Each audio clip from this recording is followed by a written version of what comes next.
Avatar: The Last Airbender is one of the greatest shows of all time. Not one of the best animated shows ever, but the best shows ever. IMDb rates it number 12 in the greatest shows of all time, the highest animated show on the list. The show has recently seen a sort of renaissance after being added to Netflix. It's been introduced to a whole new generation, becoming the longest running show on the top 10 list of Netflix, staying at number 1 for a few weeks. Everything about it, from the characters to the world building, create a truly beautiful story. Unlike many shows aimed towards children, Avatar didn't shy away from more mature topics that made people think. The show deals with genocide, the rise of a fascist regime and how it impacts society, and the most obvious, war and its effects on people.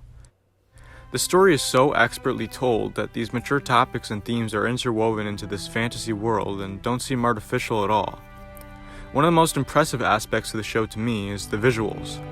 The use of color helps bring the show to new heights and really emphasize aspects of the setting and the characters' emotions. I don't want to get too much into characters and spoilers, but the character Zuko is one of the most well-written characters ever.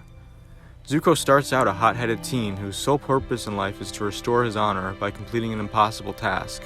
Throughout the series, his redemption arc unfolds, and though he stumbles along the way, he faces a crossroads of destiny and chooses to become good. At the end of the series, Zuko had become a wise young adult, realizing that honor isn't something that's given to you, it's something you earn for yourself through virtuous actions. I, like many people, first watched Avatar live when it first came out. I remember becoming obsessed with the story and the characters, and I think, like many people, that Avatar was one of the most influential shows in becoming the person I am today.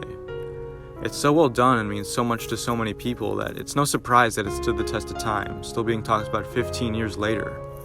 For many people, it gave their race the representation that Hollywood has forgotten about for so long. Inuit people had the characters such as Katara and Sokka, which were main characters to look up to, something rarely seen. Most of the characters in the show are Asian, another race rarely seen in major Hollywood productions. Asian and Inuit kids so rarely have role models to look up to in Hollywood, and Avatar gave them just that. The characters themselves transcend race, though, as anyone can see themselves in at least one character. I think one reason that the show has aged so well is that the characters are just so relatable. The show accurately displays real-life problems in a fantasy way. Characters second-guess themselves, and they wonder if they're not good enough. Characters deal with anxiety, family drama. Hell, it even displays the awkwardness of falling in love.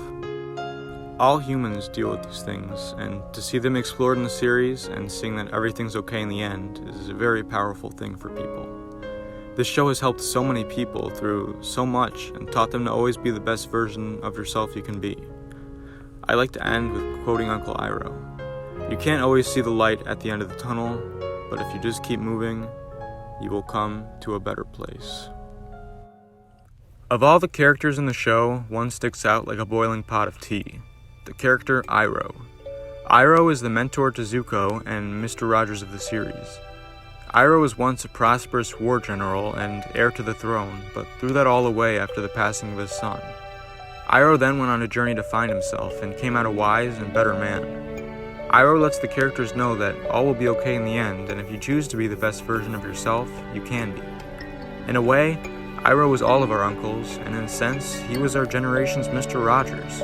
He preached kindness and always to keep a level head in moments of distress. I know in life I think about what Iroh would do, and I'm sure I'm not alone.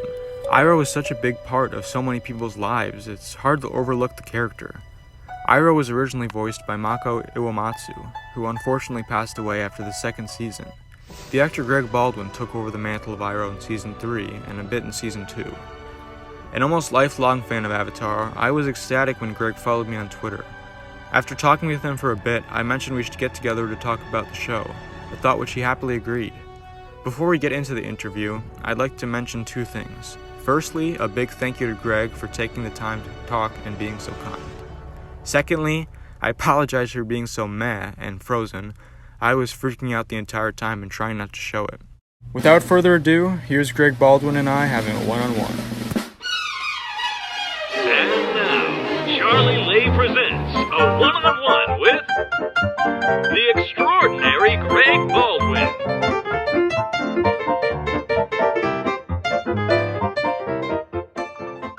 Okay, so first off, I'd just like to introduce myself. My name is Charlie Lay. I'm a high school student. Hello, Charlie. Nice to meet you. Nice to meet you too. I've been an Avatar fan my whole life. I admire your work so much. Just wanted to let you know. Um, and then let's just get right into it. Would you like to introduce yourself for the viewers? Well, I'm Greg Baldwin. I've been a voice actor for many years, actor for even more years than that. I am primarily known for taking over the roles that Mako Arimatsu made famous. So I am the Mako man, the Mako. So how did you originally get into voice acting then? Well, I mean, I always, from the time I was a little kid, I could always do accents and things, mainly by listening to my parents' Broadway cast albums, which is actually how I discovered Mako. But man, I wanted to be an actor. Moved here with my wife. Not here. I'm not in LA anymore. Moved to. No, it's been a while. Moved to LA in 1987 from Houston, and got very, very lucky there. I was able to book some McDonald's commercial, get my SAG card. But then we had two kids in rapid succession, Irish twins they're called, 11 months apart. So I didn't do much acting at all for probably a good 10 years after that. Gotcha. Then, I had always loved the theater. The kids were old enough. I really got the urge to go back and do some theater again. There was a theater in Hollywood called the Actors Co-op that I started working at. And I did a play called Bullshot Crummond, in which I played Count Otto von Bruno, the second most dangerous man in Europe. And I had a whole bunch of characters. Indeed, there was one scene where I literally did a scene with myself. I would go behind a curtain and put on a hat and be a different character. And the director said, Greg, you're pretty good with this voice thing. A friend of mine, Sue Blue, teaches voice acting for animation and also was a casting director. So, it might be a good idea if you went and took from her, which I did. Yeah. And fortunately, she liked me enough to literally make a phone call and procure me an agent. Yeah. So I was finally able, I had my SAG card, I had a voiceover agent in Los Angeles. I was off and running. Took me a while from that point.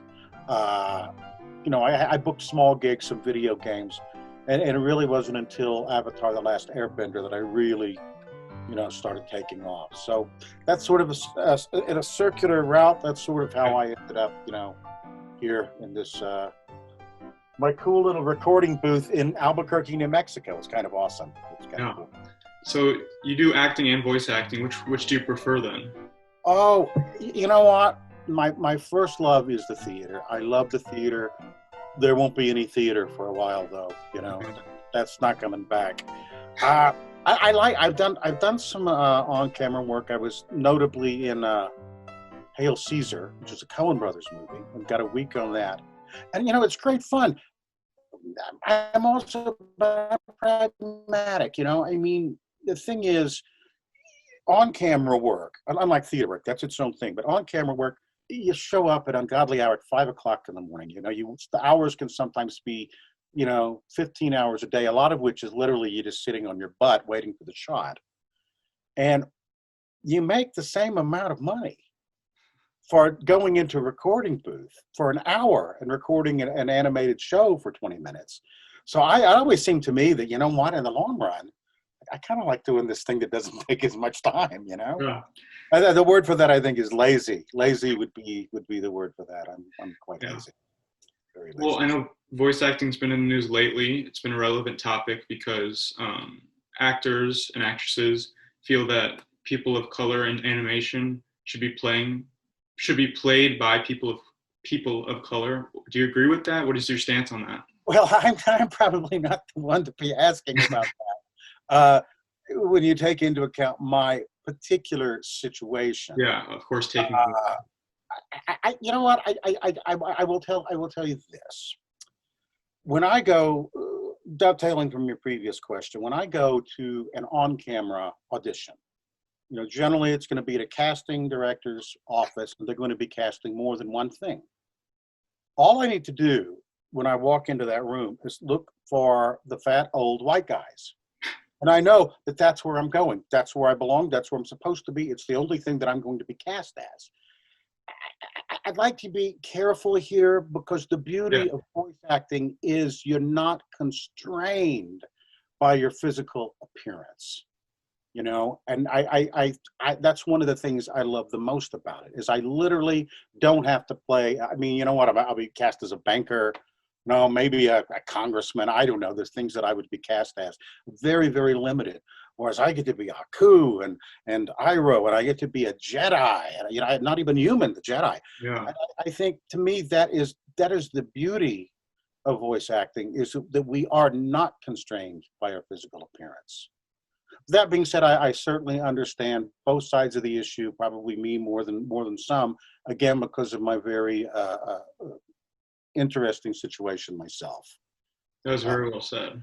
I like that a lot. I have no doubt that there were conversations going on about this at Nickelodeon when they were considering hiring me back in probably I think it was 2006, 2007. I guarantee you they were having those conversations. And I think at the end of the day, and I think, you know, they could have gone with someone that was the appropriate ethnicity for the role of Iroh.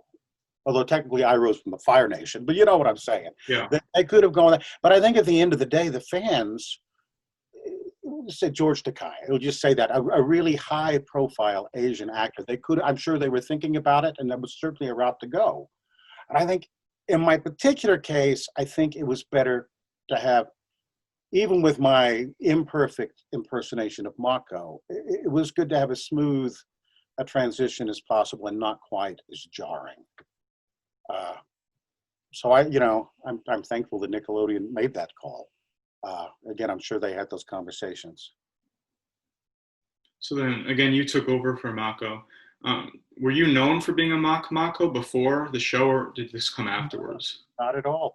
I came about it, and I love it because it goes to show you how you never.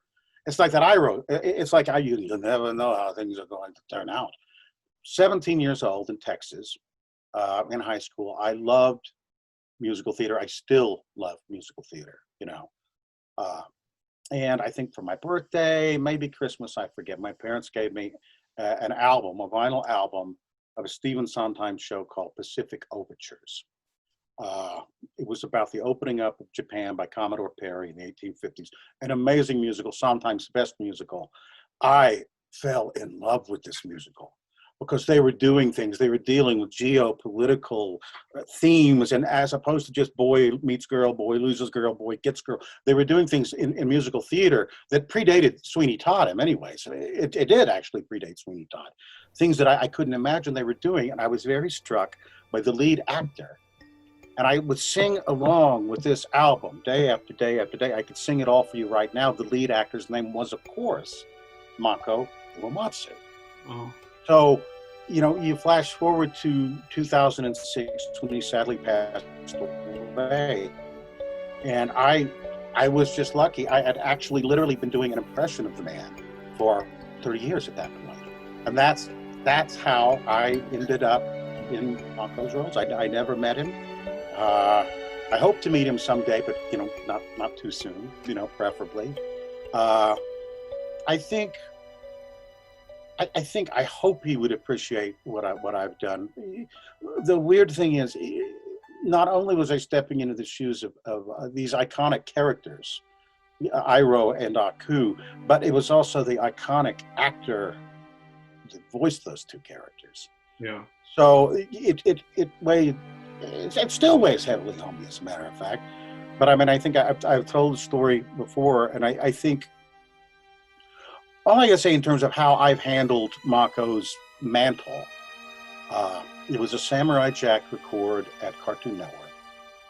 I signed in, you know, at the guard at the front, and I noticed just ahead of my signature, someone had signed in as Mako. And I thought, well, that's a sick joke, you know. But I go back to the green room. I'm sitting there. Gendy Tartakovsky, the creator of Samurai Jack, comes up to me and says, "Hey, Greg, you know, come here. I want you to meet these people. You know, lovely woman with a teenage son." And Gendy says, "You know, this is Mako's daughter and Mako's grandson, also named Mako." And I'm going, "Well, this is great. You know, Gendy, I wish maybe you would have told me, you know, beforehand, because you know it's."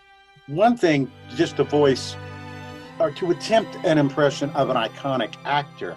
It is another thing entirely to attempt an impression of someone's father who is no longer on this plane of existence. So, I was like, oh man, I'm sweating bullets there. I don't know. Go in and we start to record. Fortunately, I can't see where they're sitting. I'm at an angle, but Phil Lamar can. And Phil told me later that the minute I started speaking, Mako's daughter just looks up, closes her eyes, and looks up at the ceiling. And when I came out of the recording session, she was there with tears in her eyes, came up and gave me a hug and said, "Thank you so much."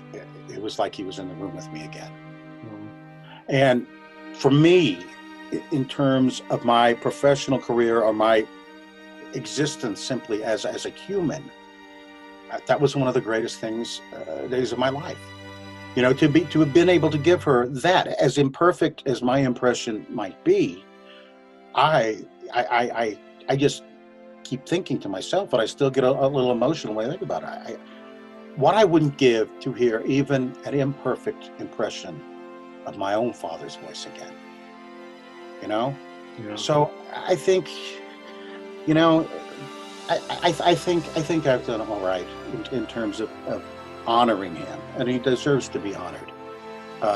And it always comes up, and it's the weirdest thing. It is weird that an old white, fat guy took over Mako's roles, and I think that someday when I do meet him, we'll probably have a good laugh over it because it's funny. It's funny. I always say hopefully he will say one of two things to me when we meet, and probably both. He will say, "Greg, it is an honor to meet you. Thank you for honoring my life and my legacy." The second thing he's going to say is, "Are you kidding me? They went with a white guy. That's insane." So, probably a little bit of both. Yeah. So were you familiar with the show and the character Iroh before you auditioned, or? Yes, I was, as a matter of fact. Ironically, when the show first came out, when they were casting the show, I did send in, and I remember seeing it. I was sending in an audition for Uncle Iroh because I thought, this is well written. I wonder what this is. And I wasn't surprised at all when I finally watched the show with my kids I think my kids were about 10, 12 years old, I guess, when it came on. So I wasn't surprised at all that it was Mako playing the role, because I think when I auditioned for it, I thought Mako should be playing this role. And indeed he was. So yes, I did. And the same situation in Samurai Jack, as I had the luxury of watching both of those shows as a fan, just as a regular fan, never dreaming in my wildest imagination that I would actually someday get to be a part of it, So then, when did you audition for the role after Mako was doing it? And yes, I did. I did indeed. Then it came out again, and I remembered this because I was actually being laid off by Disney the first time. But that's another. I auditioned for the role, and I remember it was a very bad day because I just found out that I was getting laid off. And I remember wondering, I wonder why I'm reading Iroh. Mako plays Iroh. And I thought, sometimes they're doing video games or something, and the star actor doesn't want to do it, so they look for voice matches. And that's what I kind of figured it was. And then it was the day we went to my son and I used to get on the San Diego Comic-Con fans, just to go and enjoy it. Yeah. And that's when the news broke that Mako had passed away. And that's when I went, oh, that's awful. Now I understand why they're sending me the sides. So maybe a week or so passed, and my agent called and said, "Okay, good news, you are their first pick. They'd like to see you with Nickelodeon." And I think that was my first when you count them all, I think I auditioned like 4 times for Iroh. Gotcha. Bit by bit. The first time would have been just, at home with my microphone sending in the audition. The last audition was with the creators of the show, with the executives from Nickelodeon.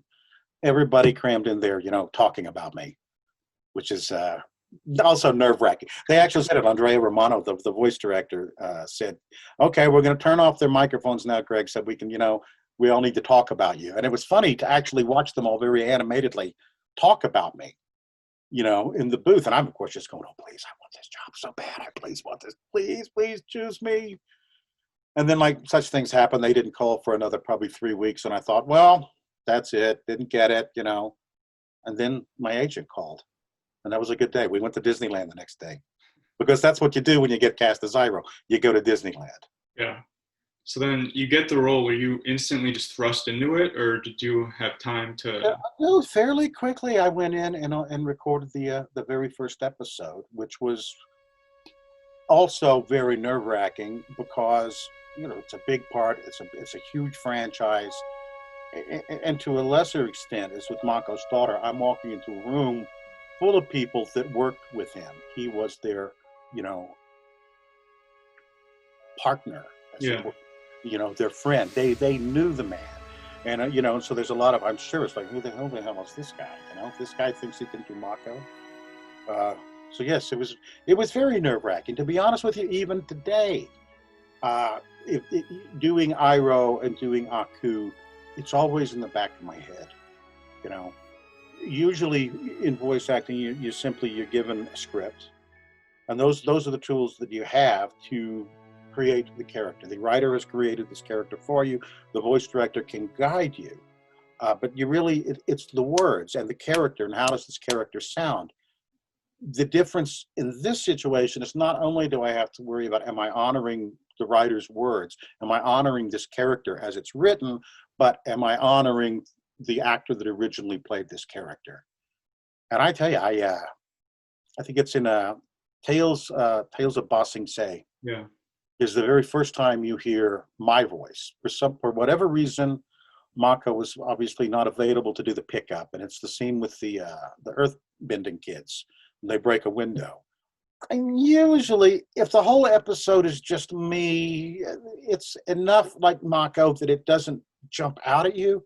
But man, in that episode, because it's me doing the voice in one scene, but the next scene it pops back over and it's Mako doing the voice, and it's like you can tell from a mile away that that ain't Mako doing that scene.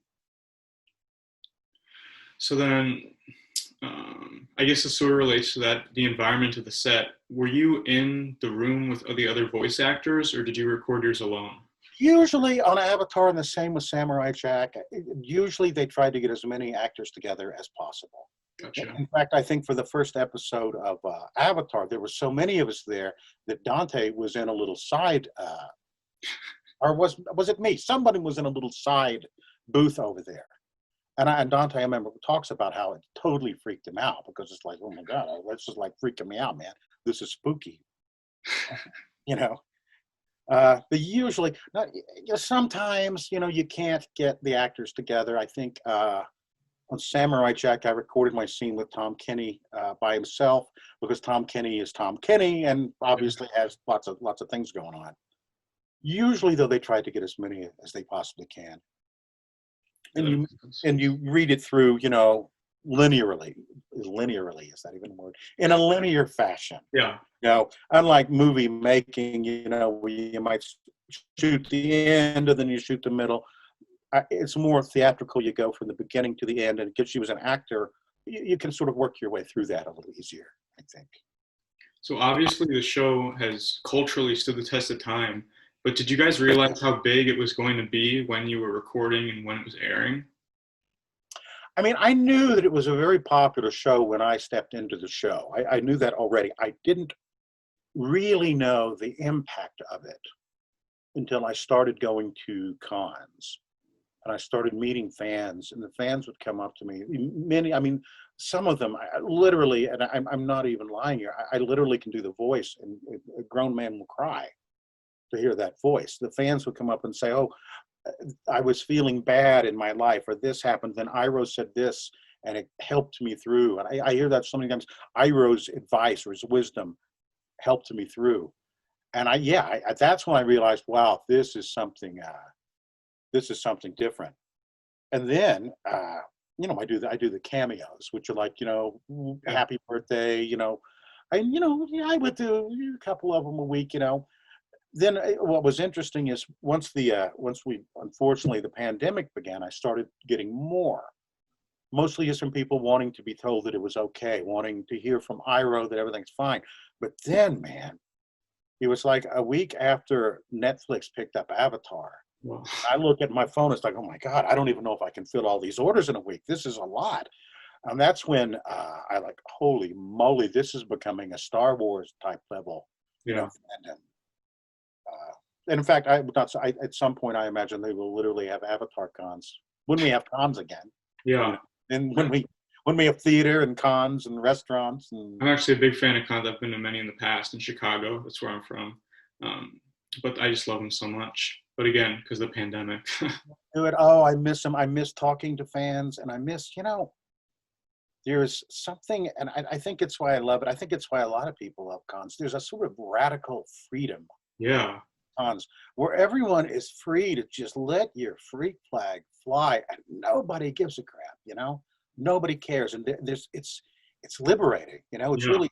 I miss it. I really do miss it, and I hope that maybe this time next year, Yeah. Hopefully. hopefully, I am knock on wood. So the show has affected so many people. Why do you think it's so great and it is so meaningful to that many people? Well, first of all, I think the characters, I mean, it was just the way it's written and animated. I mean, the arc, especially Zuko's character arc. I know that Aang is the title character, but I would actually venture to say that it's Zuko's show, because the Zuko you meet in episode 1 is not the same Zuko that we meet at the end of the show. I mean, everyone goes on a journey, and I think a lot of it's just so well written, and the characters are so relatable. Everyone, honestly, everybody wants, everyone, and to the lesser extent, everybody's felt like Zuko here. Yeah. Everyone wants an Iroh, somebody like that. I think everyone can simply relate these characters. There's a universality to these characters that I think strikes a chord with people, and still does. Yeah. And I think it will continue to do so. I told my wife not long ago, and I realized, wow, this is kind of amazing. When I realized that long after I am dead and gone, I believe people will still be hearing my voice in season 3 of Avatar: The Last Airbender. I mean, they're timeless characters. And I am continually, I still have to occasionally pinch myself to even think that I'm a part of this. And it all happened to me fairly late in life. I always tell people, oh, I want to be a voice actor. How do I do it? And the first thing I would say is, persevere. Don't give up. I was 46 years old before I had any real success at it, So, but I didn't go home. I didn't turn tail and go home. And there were lots of times when I felt like it. Just keep on keeping on, man. And eventually, I think there's a lot to that, to simply sticking to it. Yeah, never give up. And I think also because it did happen to me so much later in life, I think I probably have a greater appreciation of this wonderful thing that's happened to me. Yeah. That I get to meet people. I get to go places and meet people, and they treat me like I'm a celebrity, which I think is hilarious, because I don't think of myself as a celebrity. I'm just, Greg Baldwin. I was a paralegal 15 years ago. So, Wow. I think not that there's anything wrong with being a paralegal. It paid the bill, No. But I am continually I have to pinch myself that and not just any animated show, but this one, this one is going to stand the test of time. I am convinced of it. What's your favorite episode of the show? I would have to say, I would probably say Tales of Ba Sing Se. I think that's, a lot of people would say the same thing. I mean, the Iroh scenes are just so remarkable. And when he sings the song, which I will not sing, I still don't sing. People on Cameo say, will you sing it? I want to be clear, I will not ever sing it. The Little Soldier Boy one? Yeah, they always, and I will not sing it. It's his song. It is the very least I can do to respect the memory of a man that's given me so much. And plus I couldn't do it as well as he could. And I couldn't even come close, Trust me, you don't want to hear me sing it. You want to hear him sing it. So then you also played Iroh and Korra. It's coming to Netflix on August 14th, which is coming Friday. What was it like finding out that Iroh was going to be in the show? I mean, do they call you? How did you find out? I think my manager called me up and said, "Oh, they're bringing back Iroh." I think it was as simple as that. Really? And I thought, wow, I was thinking around an Iroh backstory because that's what I would like to see. Yeah. And I was delighted. You know, any chance I get to voice that character, I will take. You know, it's such a rich, and I said it before. I was watching the talk about why the show resonates. I was watching the Tom Hanks Mr. Rogers movie, Hmm. and I remember saying to my wife, "You know, I think that's the key. I think that's why Iroh has such an impact. He is literally Mr. Rogers for another generation." Because his lessons are the same. You know, his lessons are essentially be kind to one another, and you are important. You have worth. You matter, and that is very much that is Iroh the whole time to Zuko. Even when Zuko, you know, he's my own kids. You know, Yeah. sometimes you have to just say, you know what? Even though you are really getting on my nerves, and I would like to slap you, you are so much better than this, and go and be the better you that I know you can be. And I think that's why he resonates. And I told him, yeah, I like to tell a joke, you know, when my wife says, "Hey, Greg, take out the trash," you know, I voice a beloved father figure for an entire generation. Greg, take out the trash. I take out the trash. Yeah. So back to Korra, what was it like jumping back into the character after how many years off? It was like an old shoe. I mean, I could do that voice. That voice comes almost as naturally to me now as my own voice You just does. got right back into it then? You know, anytime, anytime I want to find the voice, I literally go back to Pacific Overtures and recite either the beginning or the end. It's interesting because he says the same line slightly differently at the beginning and the end as the reciter. And the beginning of Pacific Overtures is very presentational, and it is Nippon, the floating kingdom. And that's my Aku go-to. But at the very end of the show, where it's very bittersweet and sad, he is Nippon, the floating kingdom. So that's how I, to this day, find the voice of either Iroh or Aku still coming from Pacific Overtures. Wow, that's crazy after that many years.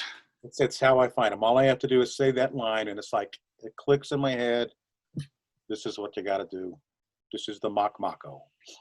So both shows, especially Avatar: The Last Airbender, cover a lot of mature and important themes most kids shows don't usually show, such as imperialism, genocide, war. Genocide would be one of them. Yeah. Yeah.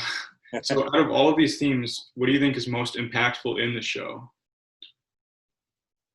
You know, I think, especially in the times in which we live, I think the arc of the show, the political arc of the show, for example, is that even this fascist nation can be better.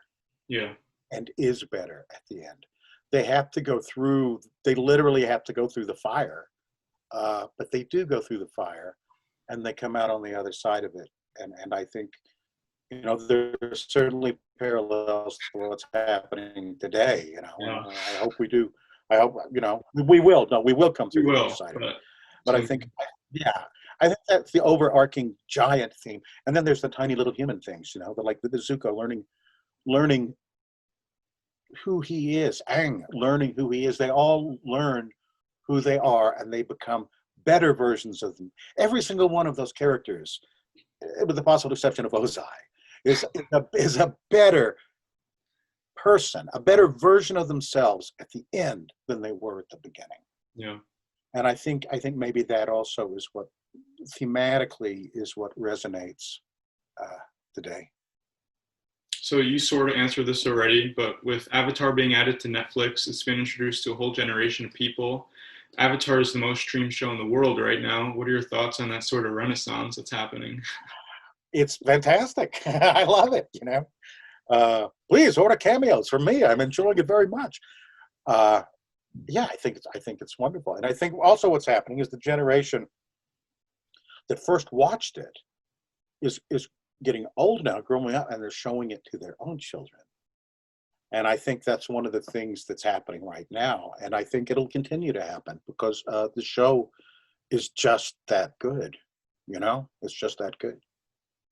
And social media has opened up so many more opportunities for fans to communicate with each other. What is it like seeing all these fans from all over the world just talking about Avatar again? I love it. I love it, and I pop in occasionally myself. Sometimes I'll just do a search on Twitter of Iroh to see what people are saying. And it's fun to just literally jump into their thread and go, hello, here I am. How you doing? Thank you for saying that. Yes, it's a social media. Obviously, for me, I have to be on social media. It's good for business. And I love meeting people. I love meeting fans through social media and at cons. But, oh, man, social media is it's a cesspool. It is a hive of scum and villainy, Just wading into Twitter sometimes. It's like, oh, I want to take a bath, man. I need a shower. It's terrible. Yeah, so this is exactly what you just talked about.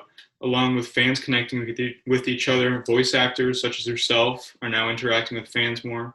I was in a group chat that someone accidentally added you into, and they're like, "Don't be rude to Iroh," and you were like, "Don't be rude to Iroh." I remember because it's fun. It's fun just to, again, and that's my joy as an old guy. Like, oh well, people actually think I'm something. That's so funny. I still think it's humorous that everyone go, oh, Greg Baldwin's in the chat room. Yeah, Greg Baldwin. Take a look at Greg Baldwin. I'm nothing special. Yeah. And then once again, you mentioned this before too. I saw a comparison between Mr. Rogers and Iroh. Iroh being this generation's Mr. Rogers. How does it feel holding up this mantle and being this character that so many people look up to in this sort of like as a role model? Yeah. Iroh even changes me. The difference between myself and Fred Rogers is Fred Rogers was that character. The character of Mr. Rogers was Fred Rogers. They were intertwined. They were the one and the same. The man was literally a saint. I am Greg Baldwin. I am not Uncle Iroh. I'm not even the first Uncle Iroh. But the character, because he is a role model and because there are things that he represents, it forces me to be a better human myself as well in terms of my dealing. I mean, certainly circling back to social media, these are, interesting times in which we live. And sometimes I maybe tweet things that I shouldn't have in the spur of the moment. But there are also times when I go, hold on a minute, Greg, hold on. Would Uncle Iroh tweet that? Would Uncle Iroh troll that person right now? Is that what he would do? It's like the meme. It's like the what would Uncle Iroh do? Or be the person Uncle Iroh knows you can be. And that's the power of the character. He even speaks to me and says, oh, Greg, don't be an asshole. He may be unknown to many. Iroh was actually, his language was saltier than most people actually know. It's true. Yeah. So what was your favorite bit of wisdom Iroh gave out? Like his favorite proverb or favorite line? My favorite one, and again, this is one that it means something to me, and in my own times of life, when I go through, we're all going through this together right now anyway, but any line that Mako ever delivered is 5 times better than I ever did. But of the lines that I actually delivered was from Korra, and it is and I use it a lot in cameos because I love it, and I love just saying it because there's so much truth in it. If you look for the light, you can often find it. If you look for the dark, that is all you will ever see. Wow. And I love that line because there's so much truth, and it's also so simple. It's so simple. Just look for the light. Be contented with what you see instead of what you want, I guess. Honestly, I think Iroh could be a religion. You literally could start a religion, of just Irohism. I don't know. I join. I would join too. I don't want to be the head of that religion. Thank you, no. But I definitely join it. And again, he says so many wonderful things. And again, I'm circling back to the cameos because that's so much of what my life has become lately. And I cannot tell you, I'm helping people that want Iroh to make them feel better. But by being Iroh, it makes me feel better. It's a comfort to me as well. And that is just a wonderful thing. Not only that, but I get to, there aren't many places to act these days. I get to play Iroh every single day now, Yeah. really every single day. And yeah, it's remarkable. It is remarkable. I am blessed would be the appropriate word. Yeah. Do you have any, wrapping it up soon, I don't want to take too much of your time, but what is your favorite memory since becoming Iroh? Do you have any like a great story or? Well, I mean, I would have to say I can't really single out one fan because they're all so wonderful. My greatest memory is going to these cons and getting to talk to these fans and hear their stories about how the show changed them. That of all the things that I've done or ever will do, again, that's why this character is so important. He matters to people, and he still matters. And to be just a tiny part of that is that's my favorite memory. And then there are many memories, many fans that came up to me, and and even now, the fans with the cameos, even now, on social media, all over the place. That is my favorite. My favorite part about it is meeting these fans and talking to them, either through the internet or in person. Yeah. So is there any last words or anything you'd like to say to the people watching before we end it all? Not end it. Not yet. Before we end the call. I would say, as I say, these are dark times that we certainly live in, and the troubled times. But I would say to anyone listening, and also say it to myself as a way of reassuring myself, that many things that seem threatening in the dark become welcoming once we shine light upon them. And so that's what I wish for the fans, for myself, for this tired and weary world of ours. We need more light in our life. There is light and peace inside of you. Let it out and change the world. That's what I would leave you all with. Well, thank you so much. I'd like to thank you again for doing this interview, helping me out a lot. I know a lot of people are going to enjoy this. You guys can check out Greg Baldwin. He's on Twitter, Instagram, Facebook. And be sure to check out his cameo. He does the cameos. Oh, and I'm doing cameo Zooms now. We haven't done any yet, but I think yeah, you and up to 4 friends can have a Zoom combo with me. Wow, that's cool. It is cool. Yeah. Technology, as horrible as this pandemic has been, we are learning to connect with each other in ways that we never dreamed possible before. Again, looking for the light. I'm looking for the light. I feel like in a way, almost because of our phones and social media, we're like more messaging and texting and stuff. But because of the pandemic and Zoom, we're finally being able to see each other's faces again. Exactly. And it is. We will get through this. Yeah. I am optimistic that this time next year I will be meeting you again in person. Come and share a cup of tea with me. In fact, there was a guy at one con who literally brought tea with me, and I was so excited. I said, "Oh, this is tea! Oh, wonderful!" And it was really delicious tea. And it was my handler. It was like, I'm just saying, Greg, that's a really good way to poison a voice actor. Maybe never even occurred to me. Who would want to poison Uncle Iroh? Zula. Yes, Azula. Definitely Azula. Azula. He's crazy and needs to go down. Well, one last thank you to you. I appreciate you giving up some time to talk to me. And I hope in the future you stay safe and healthy. And same, my friend. Thank you. And I look forward to hearing many more Iroh impressions. Hey, you know what? Everything. Come and meet me at a con. Remind me of this interview, and free picture for you, my friend. Thank you. No charge for the selfie and picture. Free. I appreciate it. My pleasure. Thank you.